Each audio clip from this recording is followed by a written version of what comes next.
Kamusta to? Di pa nagigising.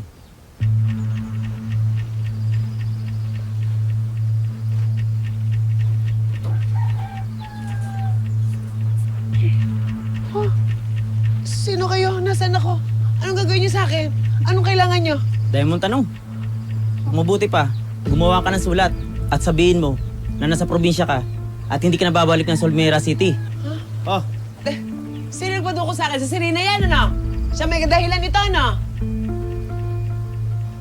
Oh, kuya, anong parang awa niyo na ho? Gagawin ko lahat ng mamakaawa ko sa inyo. Promise, hindi ho ako magsusumbong. Tsaka marami ho akong naipong pera sa bangko. Ibibigay ko sa inyo lahat yung promise. So, huwag niyo lang ho akong patayin. Parang awa niyo na ho. Kami ang malilintikan kapag hindi ka namin pinatay. Kaya magsulat ka na. Paano magsulat? Nakatali nga yung likod ko. talaga mo. Aray ko naman, kuya. Aray ko naman, kuya. Sadit lang. Kuya. Aray Huwag ko. ka malikot. Parang tatamad ko. Aray ko. O yan. Bilisan mo. At huwag kang magtangkang tumakas. Nasa liblib tayong lugar. Wala kang mapupuntahan. Walang tutulong sa'yo.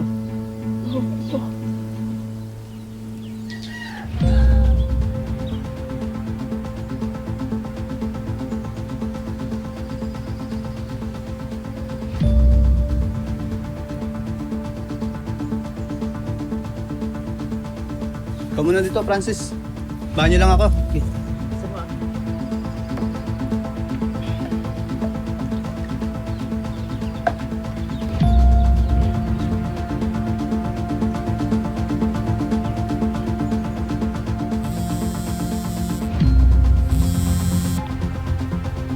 Hello. Nasaan ka ngayon? Sinabi ko sa'yo eh. Mamaya uwi rin ako. May tinatapos lang ako. Love you. Basta ang binili ko sa'yo, huwag mo...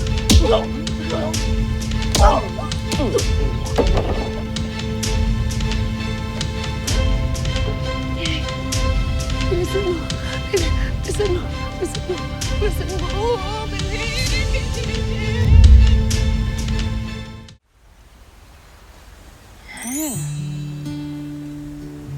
Tingin nga. Perfect! Grabe, ready na ang anak ko sa Brighton Bay Ball. Alam mo, manang-mana talaga ang beauty mo kay Mama Bebe, no? No, Tay? Siyempre naman po. Napakaganda ng apo ko. Nalasabi na. Isa na lang kulang. Ano? Okay naman ah. Siyempre yung gown, Tay! Kasi na ba kasi si Charmaine? Ang tagal-tagal naman. Eto na! Charmaine! Ayan na. Siyempre, natagalan ako kasi sinikipang ko pa yung likod dahil ang liit ang baywang nito eh. Kasing liit ang pag-red ko niya. Talaga? Thank you po. Naku, saktong-sakto po kasi fairy tale fantasy po yung theme ng ball namin this year. Tapos, kayo naman po ang fairy godmother. Oh, fairy godmother! Fairy godmother ba? Ito, fairy godmother. Bagay kita tayo. Oh, group hug. Group hug, group hug. Group hug bago mag-ball. Ganda. Anong gusto mo? Lugay or nakatali? Mamaya pag-ayos natin. Oo. Oh, welcome! Welcome po sa Grand Vista Resort. Tuloy po kayo. I am not a guest. I am Neil Miraflor, owner of Spark Music Label, father of Miguel Miraflor. I'm sure you know him. Yes, kilala ho namin kayo. Ano pong mapaglilingkod namin sa inyo? Ikaw ba si Angel? Opo. Okay, good. Let me cut to the chase. Gusto kong layuan ng anak mo ang anak ko. Masyado nang distracted si Miguel. Angel, ano bang totoong pakay mo sa anak ko? Is it the money? You wanna get famous? Let's face it. Baka naman ginagamit niyo lang anak ko para sumikat tong negosyo ninyo. Anong pinagsasabi mo dyan? Alam mo ikaw, hindi ka pwede basta-basta pumunta dito at sumugod at pagbintangan yung anak ko ng kung ano-ano. Ganyan ka ba talaga sa lahat ng mga kaibigan ng anak mo? Sinisindak mo? Eh, kawawa naman si Miguel kung ganon. Kaya pala siguro mas gusto niya kasama yung mga kaibigan niya kesa sa'yo. How dare you talk to me that way? Angel, stay away from my son.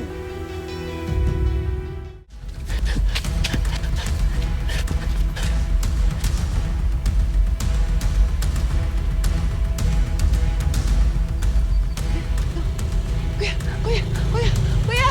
Tulong! Tulong! Kuya! Kuya! Tulungan mo ako! Parang awa mo na, kuya! Dinukot nila ako, kuya! Gusto nila akong batayin, kuya! Tulungan mo ako, kuya! Parang awa mo na, kuya! Teka. Pamilyar yung mukha mo eh.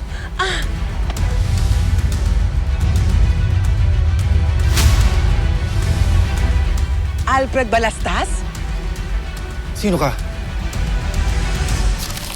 Abangan bukas sa You're My Favorite Song. Si Tisoy pa nga nagbigay ng pangalan. Angel. Kasi naniniwala siyang siya yung magiging angel sana ng buhay niya. Kuya, yan yung mga umahaba.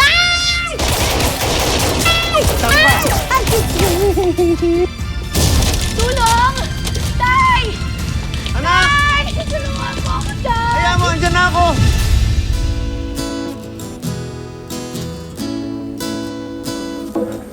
Excuse me? Angel? May I have this dance? Sa isang islang milyang layo, sa sigaw ng mga tao, nakilala kita at nagbago ang ikot ng mundo. Mga ilaw ng entablado, wala sa sinag mo. Ang ngiti mo ang naghihilom sa pagod ko. Mga kapuso, ito na ang inaabangan niyong lucky number of the day. I-submit na ang lucky numbers na yan sa gmanetwork.com/luckynumbers o i-scan ang QR code. May chance kang manalo ng 5,000 pesos daily at 100,000 pesos sa grand draw ng Season 5 ng Kapuso Lucky Numbers of the Day promo. More lucky numbers submitted, more chances of winning. Kaya tutok lang mga kapuso!